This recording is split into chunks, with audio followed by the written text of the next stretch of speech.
Ketika saya bertemu dengan salah seorang teman ya yang tinggal di negara Swiss dan dia dari Indonesia, maka dia mengatakan kepada saya, mungkin ya kebanyakan orang Indonesia yang hidup di negara Swiss itu mereka datang dari keluarga miskin sehingga mereka betah katanya tinggal di negara Swiss.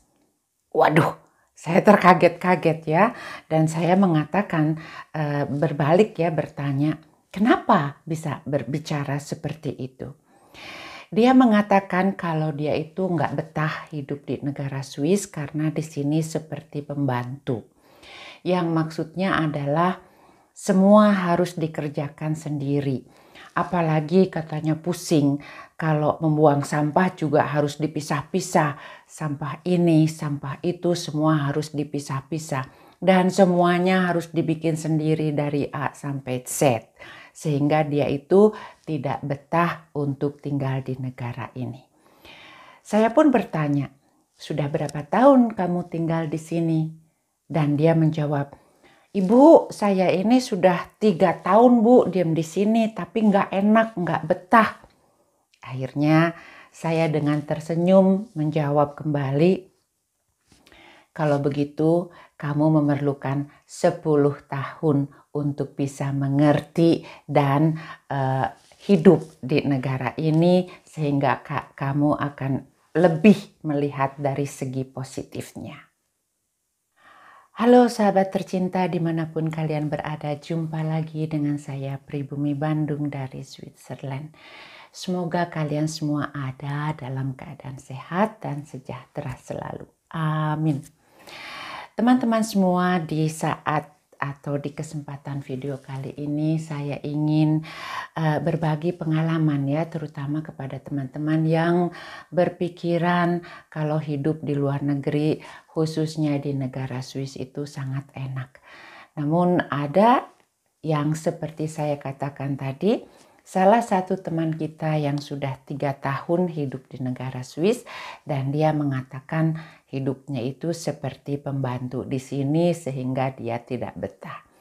Nah, dalam kesempatan ini saya ingin sekedar menjelaskan ya mengapa dan ya banyak sekali pengalaman-pengalaman yang terjadi pada diri saya juga. Kalau di saat tahun-tahun pertama saya tinggal di sini, sama ya, saya pun merasa shock. Dari segi ini saya mengatakan dia memerlukan minimum 10 tahun untuk mengerti, karena yang saya tahu atau saya rasakan dari pembicaranya tersebut, dia merupakan salah satu yang shock ya, culture shock ya, jadi perbedaan budaya atau kebiasaan hidupnya yang berada di Indonesia dan kehidupannya yang berada di negara Swiss ini. Walaupun dari perkataannya sangat tidak nyaman untuk didengar ya, namun saya sangat mengerti mengapa dia berpendapat demikian. Karena hidupnya katanya ya, kata dia sendiri, kalau di Indonesia itu dia kan mempunyai pembantu, lantas juga buang sampah ya buang sampah aja lah katanya, nggak usah sampai dipisah-pisah. Nah, di sini saya menilainya justru dia itu berpikiran sempit ya teman-teman ya. Mengapa demikian? Karena tidak melihat proses ke depannya. Nah, kenapa di negara maju ya, contohnya di negara Swiss atau juga saya yakin di Indonesia sekarang pun ya di kota-kota besar itu untuk urusan sampah kita itu sudah melihat tong sampah yang berbeda-beda. Tong sampah untuk plastik ya, tong sampah untuk kaleng dan botol itu pun sudah dibagi-bagi ya kalau hidupnya di kota besar. Namun saya kembali berpikir mengapa dia bilang demikian, mungkin juga karena dia tidak pernah melakukannya ya. Nah, kalau kita lihat ke depannya, mengapa negara Swiss terkenal sangat bersih? Karena ya begitu. Jadi masyarakatnya memang kalau membuang sampah itu kita terpisah ya, sampah hijau, sampah kompos, sampah plastik dan kaleng botol itu memang sudah terpisah. Sebetulnya hal itu tuh hal normal dan mudah-mudah saja ya kita laksanakannya kalau kita terbiasa. Nah, mungkin zaman dulu ya, semasa saya kecil hidup di Indonesia, hal ini pun saya tidak mengerti. Namun sekarang kita sangat banyak sekali ya, sangat pengertiannya mengapa pentingnya hal tersebut. Itu hanya salah satu contoh kecil saja. Dan memang betul ya, kalau di Indonesia pegawai menengah saja ya seperti itu tuh sudah biasa hidup mempunyai PRT atau pembantu rumah tangga. Namun kalau di negara Swiss ya kebanyakan ya orang sekaya apapun sekali lagi mereka melakukan sesuatunya sendiri. Sebetulnya ya teman-teman, kalau kalian mempunyai uang dan banyak cukup dana ya, bisa saja mempunyai pembantu di negara Swiss juga ya. Walaupun harganya bisa melebihi gaji dari insinyur di Indonesia. Karena kenapa? Di sini bisa saya jelaskan ya, satu jam ya pembantu yang kita suruh. Seperti saya kan, saya mempunyai kebun halaman cukup luas ya. Kalau saya memanggil tukang kebun itu hanya beberapa jam ya dalam 1 minggu ya contohnya. Saya membayarnya itu 30 Swiss franc untuk potong rumput. Contoh, ini contoh ya teman-teman. Itu kurang lebih 450.000 rupiah 1 jam. Kalau dia kerja 4 jam berarti berapa? Silakan ya dikalikan 4. Itu 1.800.000 rupiah untuk 1 hari hanya 4 jam saja. Kalau 1 bulan berapa? Itu kan melebihi gaji insinyur di negara Indonesia. Nah sekarang kan kembali lagi. Kita di Switzerland boleh ya atau bisa mendapatkan pembantu seperti itu. Hanya mampu enggak? Kan kembali begitu. Kalau saja hanya sebagai pekerja biasa yang gajinya 5.000 atau 6.000 yaitu kurang lebih 70 juta sampai 90 juta memang kedengarannya wah. Tapi kalian tidak akan mampu untuk mempunyai PRT di negara Swiss dengan gaji segitu. Karena sebagai PRT pun di sini gajinya cukup besar. Makanya orang di negara Swiss itu jarang-jarang ya umumnya mempunyai pembantu rumah tangga. Dan pertanyaannya katanya bagaimana kalau mempunyai bayi atau anak kecil sedangkan kitanya bekerja. Nah ini biasanya ya kalau untuk couple atau keluarga muda yang sebelumnya suami istri bekerja dua-duanya lantas istrinya melahirkan putra atau putrinya, maka biasanya mereka mengambil cuti ya mendapatkan cuti setelah 3 bulan. Namun setelah 3 bulan kalau harus mulai bekerja, kebanyakan mereka mengambil kerjanya itu enggak 100% lagi ya, hanya mungkin 1 kali dalam seminggu atau 2 kali dalam seminggu itu. Nah ini pun masalah kalau saja tempat atau kantor di mana dia bisa bekerja menyetujui ya kalau kita kerjanya dikurangin itu kita akan bisa terus bekerja. Namun kebanyakan banyak sekali ya tempat-tempat pekerjaan yang tidak mau hal itu, maka ini resiko kita dan kita sebagai yang mempunyai masalah, maka biasanya salah satu di antara istri atau suami yang diam di rumah menjaga anaknya sampai agak sedikit bisa ditinggal lebih baik kayak begitu ya. Nah ini kan biasanya istri ya yang tinggal di rumah merawat bayinya karena mungkin suaminya pun mendapat pekerjaan yang lebih baik daripada istrinya.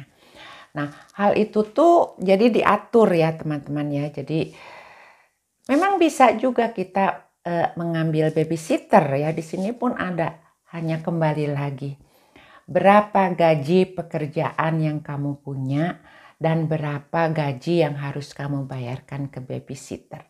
Sekali lagi, kalau hanya sebagai pekerja biasa kayak gitu, kalian tidak akan mampu untuk membayar babysitter.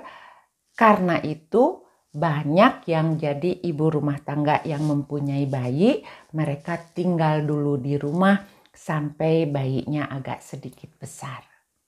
Dengan kebiasaan atau budaya seperti itu di negara Swiss, maka siapapun, pekerja apapun akhirnya mengikuti ya kondisinya seperti itu. Jadi untuk orang Indonesia yang seperti teman saya tadi ya, hidup 3 tahun di negara Swiss dan dia itu tidak bisa menyesuaikan diri.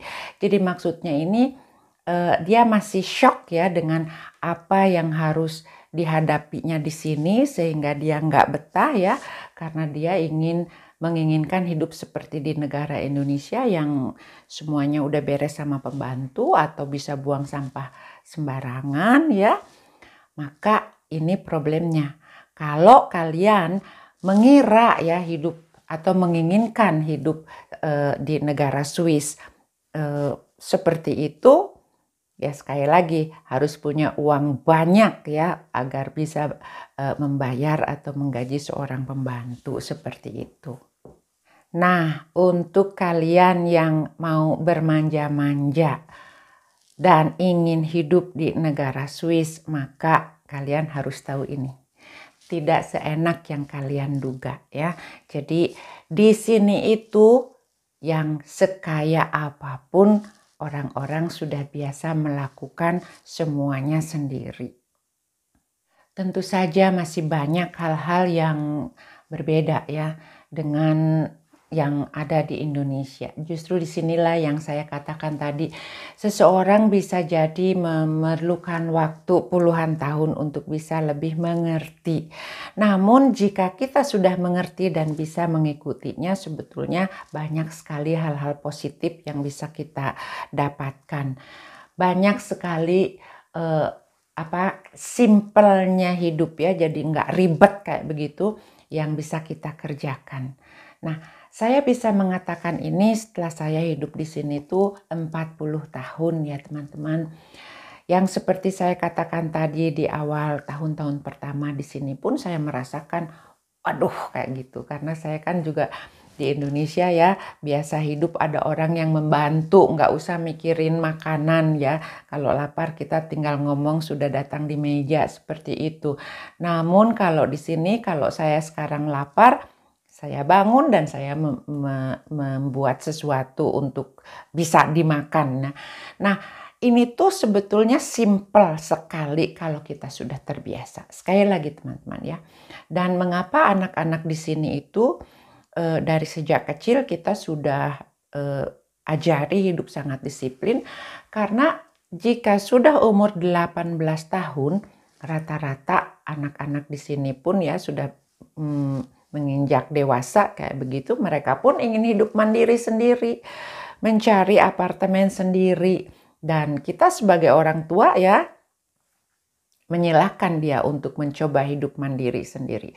Jadi di sini masak harus bisa, mengerti menyuci pakaian ya, peraturan cara membuang sampah itu nggak sembarangan, sudah dipisah-pisahkan. Nah, ini tuh sudah dari kecil ya. Jadi untuk orang-orang yang tinggal di sini, yang lahir di sini tuh ini tuh sudah tidak bermasalah sama sekali. Namun kembali lagi untuk seseorang yang hidupnya seperti tadi itu ya, yang di Indonesianya merasa dia nggak usah melakukannya, nggak taunya di Swiss itu dia harus melakukan sendiri. Akhirnya dia berpikir, ya mungkin kebanyakan orang yang hidup di Swiss dari Indonesia, mereka datang dari keluarga miskin. Halo ya, jangan salah. Banyak sekali ya teman-teman kita, sahabat-sahabat kita yang hidup di negara Swiss itu, mereka datang dari keluarga yang sangat berada. Ya, ini untuk dicamkan. Mudah-mudahan kamu melihat video saya ini dan akan belajar lebih pintar, lebih pandai. Dan saya yakin suatu hari kamu akan berkata pada dirimu sendiri, oke, apa yang saya katakan adalah benar dan nyata karena semuanya memerlukan proses ya. Proses di mana kita harus belajar, dan di negara Swiss ini tidak ada si kaya, tidak ada si miskin, semuanya itu sudah mandiri ya. Tidak seperti di Indonesia. Wah, saya merasa kaya dan si itu merasa kurang. tidak seperti itu. Dan saya yakin kamu bilang begitu itu karena ya itu kembali lagi belum mengerti ya, belum mengerti apa dan bagaimana kehidupan di negara ini. Ada satu hal lagi yang ingin saya sampaikan atau ingin saya sharing ya kepada sahabat-sahabat yang berada di Indonesia. Kalau di negara ini yang saya ketahui kita tidak melihat seseorang itu dari kekayaan ya. Karena kebanyakan orang di sini tuh mapan. Kalau dibilang mapan itu cukup artinya dia tidak bergantung kepada orang lain.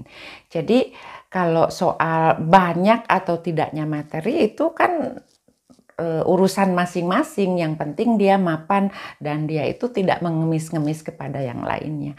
Makanya semua orang di sini itu santai-santai saja, mereka tidak mempermasalahkan antara si kaya dan si miskin. Tidak ada jenjang itu ya. Walaupun kenyataannya memang di sini pun tidak semua orang wah duitnya banyak, tidak ya. Ada juga pekerja-pekerja biasa normal ya kayak begitu. Namun mereka itu semua mapan, mandiri ya, bisa menghidupi dirinya masing-masing. Jadi hal yang begitu itu jangan dibawa kalau mau hidup di negara Swiss, ditinggal aja di Indonesia ya kalau mau ngebandingin ekonomi seseorang. Karena di negara Swiss itu hal demikian itu sudah tidak ada masalah ya. Demikianlah sharing saya pada kesempatan video kali ini, semoga bermanfaat. Saya Pribumi Bandung mengucapkan terima kasih dan sampai jumpa di video berikutnya. Goodbye.